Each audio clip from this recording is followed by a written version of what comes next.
शिला में बैठ करके भगवान खुद अपने हाथों से बेड़ीहार गजरा बनाया, एक तिनके का बाण मारा तो वह तीनों लोग में भागा, लेकिन कोई बचाया नहीं। ये भगवान का बायां पैर है, दाहिने पैर का घुटना है, दाहिने पैर का मुंडा है।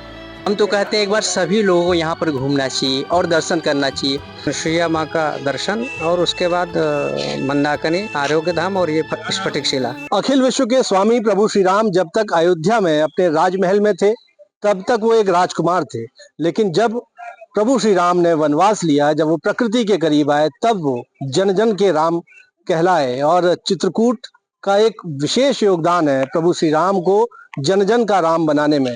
चित्रकूट में आज भी प्रभु श्री राम की निशानियां, उनके प्रतीक बिखरे नजर आते हैं। और आज मैं एक ऐसे ही विशेष स्थान पर आपको लेकर आया हूँ। इस वक्त मैं स्फटिक शिला के आपको दर्शन कराने जा रहा हूँ। दरअसल चित्रकूट जब आप आते हैं तो प्रभु श्री राम से जुड़ी हुई निशानियां, प्रतीक आपको आज भी उपस्थित साफ नजर आते हैं, जिनको आप अपनी आंखों से देख सकते हैं। इसी चित्रकूट में अत्रि मुनि के आश्रम में प्रभु श्री राम जब सीता मैया के साथ पहुंचे थे तो माता अनुसुईया ने सीता मैया को दिव्य वस्त्र भी दिए थे जो कभी मैले नहीं होते थे।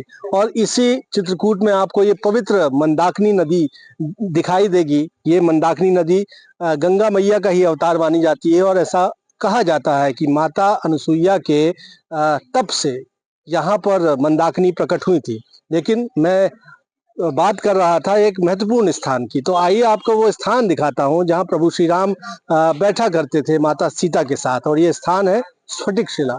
आप जब चित्रकूट आते हैं तब चित्रकूट शहर में दाखिल होने से पहले दाएं हाथ पर स्फटिक शिला की ओर ये मार्ग जाता है। आप देखेंगे कि सघन वन जंगल के बीच में, वन क्षेत्र के बीच में यहाँ कल कल बहती हुई मंदाकिनी नदी आपका मन मोह लेती है। और जब आप यहाँ पर पहुंचते हैं तो इसी रमणीक स्थान पर मौजूद है वो स्फटिक शिला, जो अपने आप में अद्भुत है।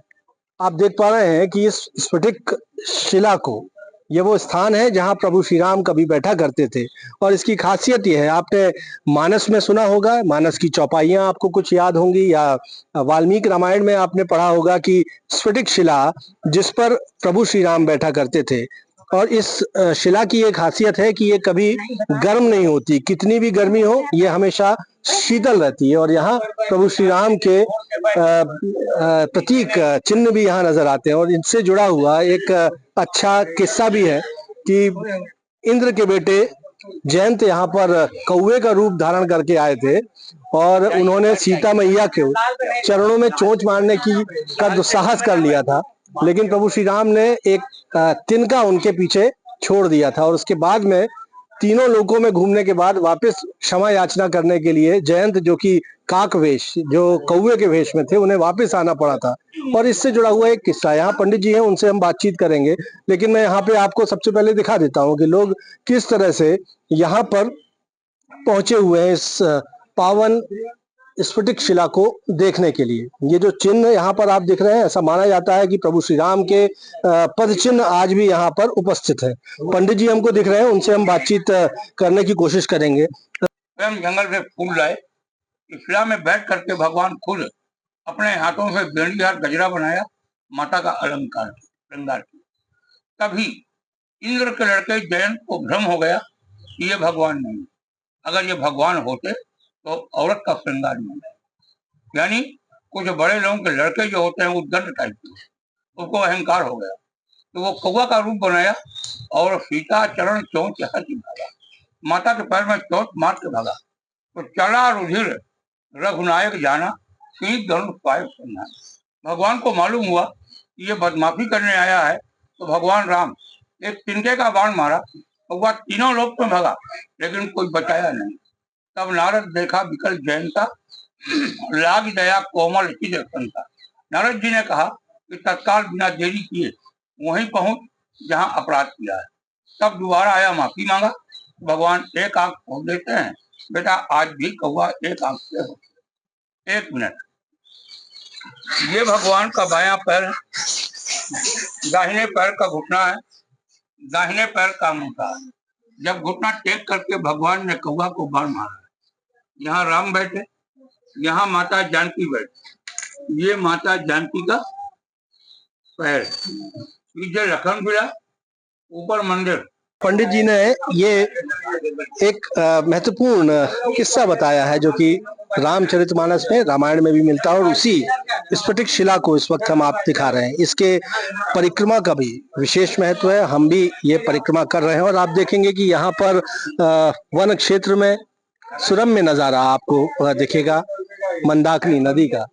मंदाकिनी नदी के किनारे ये स्फटिक शिला आज भी मौजूद है, जहाँ लाखों लाख हिंदू धर्मावलंबी यहाँ पर पहुंचते हैं, स्फटिक शिला के दर्शन करते हैं और यहाँ पुण्य लाभ अर्जन करते हैं।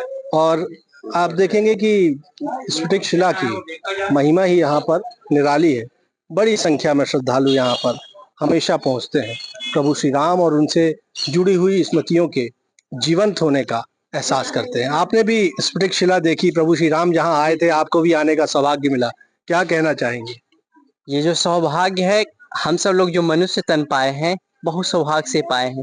और यहाँ पर आने का जो सौभाग्य मिला, ये तो वाकई बहुत अद्भुत है। हम तो कहते हैं एक बार सभी लोगों को यहाँ पर घूमना चाहिए और दर्शन करना चाहिए, क्योंकि कहते हैं जब त्रेता युग हुआ, द्वापर युग हुआ, यहाँ पर है वो जीवंत चीजें यहाँ पर रखी गई हैं, जिन्हें हम लोग अपनी आंखों से देखते हैं। तो सभी श्रद्धालुओं से यही कहना है कि वहां पर यहाँ पर आए और अपने आप को कृतार्थ करें। बिल्कुल, कुछ और लोगों से बात करना चाहूंगा। प्रभु श्री राम सीता मैया यहाँ पर आए थे, जहाँ बैठे थे, आपने कथा भी सुनी, आज कैसा महसूस किया उस स्थान पर बैठे? बहुत अच्छा लगा, बहुत अच्छा। आप क्या मैया के देखे पैर? हाँ, बहुत बहुत क्या क्या देखा आपने यहाँ? यहाँ पर हम चित्रकूट में आज ही आए और गुप्त गोदावरी और अनुसुईया माँ का दर्शन, और उसके बाद मंदाकिनी, आरोग्य धाम और ये स्फटिक शिला। तो यहाँ क्या महसूस किया आपने? ये यहाँ बैठ करके बड़ी शांति का अनुभव हुआ, बहुत शांति। और जो भगवान रामचंद्र जी का जो पैर देखो, और माँ सीता जानकी का, उसको देख करके और स्पर्श करके बड़ा आनंद अनुभूति हुई। जब जहाँ पर जिस स्थान पर कभी प्रभु श्री राम बैठे थे, कभी सीता मैया बैठी थी, वहाँ बैठने का अवसर मिला, कैसा महसूस किया? बहुत अच्छा और खुशी मिली। आज भी प्रभु श्री राम के प्रतीक इस तरह से चित्रकूट में देखे जा सकते हैं, क्या कहेंगे? इससे आपको क्या अनुभूति होती है अपने सनातन धर्म के प्रति? बहुत अच्छी। लगता है चौंक जाते हैं ऐसा देख के कि ऐसा सच में है। ये सब आधुनिक बच्चे हैं और इनको देख करके, ये सब सारी चीजें देख करके नई पीढ़ी के भी बच्चे हैं और कुछ और लोगों से हम बातचीत करेंगे। आपने दर्शन किए स्फटिक शिला की, क्या आपको अनुभूति हुई? नहीं, बहुत मतलब सुंदर अनुभूति है। और ये सब इतने दिनों से लोगों ने संजो के रखा है, तो लोगों को चाहिए कि इसको आगे भी जो है सो संजोया जाए। और मतलब हम सब लोगों का इसमें योगदान होगा तभी ये रहेगा। ये नहीं है कि मतलब कोई पर्टिकुलर एक आदमी कुछ कर सकता है। आज आप यहाँ की स्थिति देख रहे हैं, और आप बहुत जगह, आप अयोध्या जाइए और जाइए, देखिए वहाँ क्या डेवलपमेंट है और यहाँ क्या है। आपने और जगह चित्रकूट में भी सब देखा होगा, तो जो डेवलपमेंट होना चाहिए उस हिसाब से नहीं हो पा रहा है। लेकिन सहेजने की जरूरत है, बजाय कंक्रीट के पहाड़ इस पर नहीं, वो तो गलत चीज है। कंक्रीट के पहाड़ बनाने से तो फिर वो चीज जो उसका नेचुरल जो ब्यूटी है वो खत्म हो जाएगा। तो सबसे ज्यादा जरूरत यही है, इन सब चीजों को संजोया जाए और उसमें हम सब लोगों का सहयोग हो, संजोया जाए, सहेजा जाए। प्रभु श्री राम की स्मृतियां जो है वो यहाँ पर उपस्थित है। एक बालक है, वो भी कुछ कहना चाहते हैं। बेटा, प्रभु श्री राम का स्थान पर आप भी बैठे हो, कहानी सुनी आपने? क्या सुना? हाँ सुनिए। कैसा लगा आपको? अच्छा लगा। आप क्या कहना चाहेंगे सर इस स्थान पर? बहुत ही अच्छा लगा, बहुत ही शांति की अनुभूति हुई। हम सबसे पहले यहाँ पे हनुमान धारा गए, ऊपर सीता रसोई, इसके बाद गुप्त गोदावरी, इधर राम दर्शन, इसके बाद यहाँ फटक शिला पे आए। काफी अच्छा लगा, काफी अच्छी अनुभूति हुई। अच्छा, प्रभु श्री राम को कुछ लोगों ने कभी ये भी कहा कि वो एक महापुरुष पर थे, या कुछ काल्पनिक होने की भी बात कही गई, लेकिन आप जब चित्रकूट आते हैं, उनके वनवास की अवधि के प्रतीक चिन्हों को देखते हैं, तो क्या महसूस करते हैं और क्या जवाब देना चाहिए? नहीं, थे तो वो मनुष्य रूप में, लेकिन भगवान के अवतार से, तो उन्होंने लीला करके बताई है, जिन्हें कि भगवान के रूप में नहीं आए थे, मनुष्य के रूप में आए थे, लेकिन थे भगवान के अवतार है। और उनके प्रतीक आज भी उपस्थित है? हाँ, उपस्थित है। पुराने अपने अनुभूति होती है यहाँ का देखने से। कितना रोमांच होता है। हाँ, बहुत बहुत अच्छा लगता है, बहुत अच्छी हुई। तो देखिए, प्रभु श्री राम जन जन के राम इस चित्रकूट में आकर हुए, क्योंकि वो राजमहल के त्यागी होकर सन्यासी वेश धारण करके पिता की आज्ञा का पालन करने के लिए वन में निकले हुए थे और यहाँ चित्रकूट में 14 वर्ष के वनवास में से 11.5 वर्ष के अवधि प्रभु श्री राम ने इसी चित्रकूट में व्यतीत की थी। और यही वजह है कि प्रभु श्री राम से जुड़ी हुई स्मृतियां यहाँ आज भी प्रतीक चिन्हों के तौर पर उपस्थित है। इन्हें आप देखने के लिए चित्रकूट जरूर आ सकते हैं।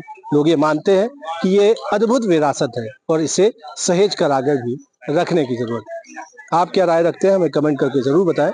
हमारे चैनल IBC24 महाकौशल को सब्सक्राइब जरूर करें। कैमरामैन अखिलेश के साथ विजेंद्र पांडे, IBC24 चित्रकूट।